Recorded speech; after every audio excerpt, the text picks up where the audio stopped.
All right, welcome back to John Bachman now. Companies posted more open jobs in January, and layoffs are actually slowing down a little bit, but there does seem to be a lack of confidence in the future of the U.S. economy under President Biden. There were 6.9 million jobs available on the last day of January. That's up from 6.7 million available jobs in December. This is all according to the newest stats available from the Labor Department that came out today. It suggests that employers are getting ready to hire more people in the coming months, but what are they waiting for? The economy still has 9.5 million fewer jobs than before the pandemic. February's job gain was bigger than January's, but it also came after sharp job losses in December. And Alfredo Ortiz, the president and CEO of the Job Creators Network, said this, quote, "The economy is still in a precarious position. 17 million Americans are either unemployed or underemployed, which is twice as high as it was before the pandemic." The Labor Department also just revealed that the number of first-time unemployment claims was 712,000 last week. That's a lot of people looking for work or out of work. Meanwhile, consumer prices are rising right now, according to the Department of Labor. The prices that consumers pay for everyday items increased by about 0.5%. Gasoline prices helping lead the charge. Energy prices up as well.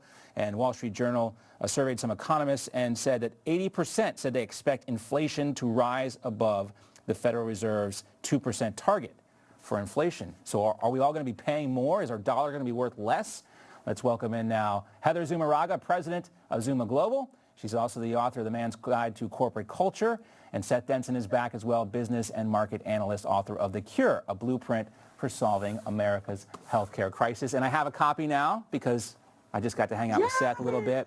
Although I like Heather's book better, Seth, because it has my name on the back of it, but we can work on that. We'll work on a second printing edition for you, John. Yes. All right. So let's talk about this, though. Inflation, Heather, Politico says this COVID bill could be a fiery accelerant for global markets as gas prices surge, home prices jump.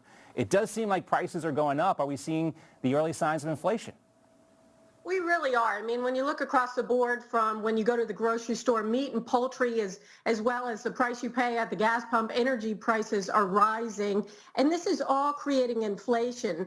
And if you're not in the economic arena, you might think, well, free money is a good thing, right? But there are consequences. If you start with the 7th COVID relief package, most of that was wasteful spending. Even Democratic congressmen are admitting that some of that was waste. Only 9% of the bill actually goes to COVID. The money going to schools doesn't happen, most of that until many years after COVID.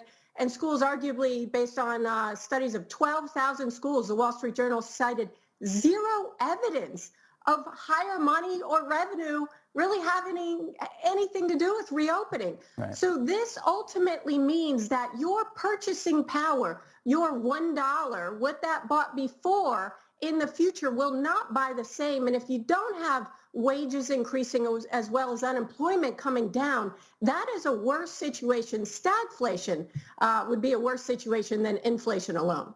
Yeah, stagflation is a term that might not be familiar to a lot of people, Seth, but even I can understand this with the C I got in Econ 101. Supply and demand, if there's more supply of money, it's going to be worth less, and that's the situation that we're talking about.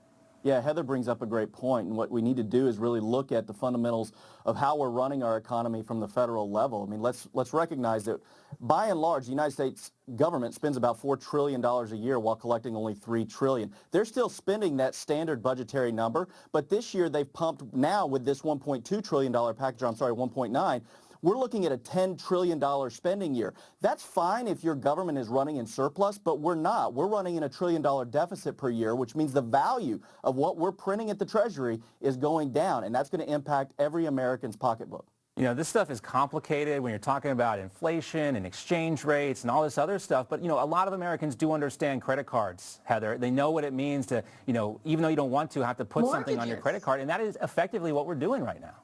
Yeah, we are. We're $28 trillion in debt. Isn't that the number? And now, just to put things in perspective, in World War II, we spent about $4 trillion. We've already spent over $5 trillion on COVID. I know it was a dire crisis, both economically and a medical health crisis. But at what point you're expanding the welfare state, and then what happens is those that are receiving more on government assistance, right now, it's almost at least 1/3 of all workers, most of them were in the hospitality, travel, and leisure industries, if they're getting more by not working, they needed help, Right. but they have no incentive to go back to work. That doesn't fix the unemployment problem Right. of getting people back to work. Right. It really is kind of like a subsidy sometimes for these companies that don't really want to pay people what they're actually worth. And the government's going to give them a check, so why should they actually try to have more work or work harder when they're just going to get it from the government? It does create another moral hazard. Seth, Heather, great to see you both. We'll check back in with you guys next week. And that's going to do it for the first hour. John Bachman.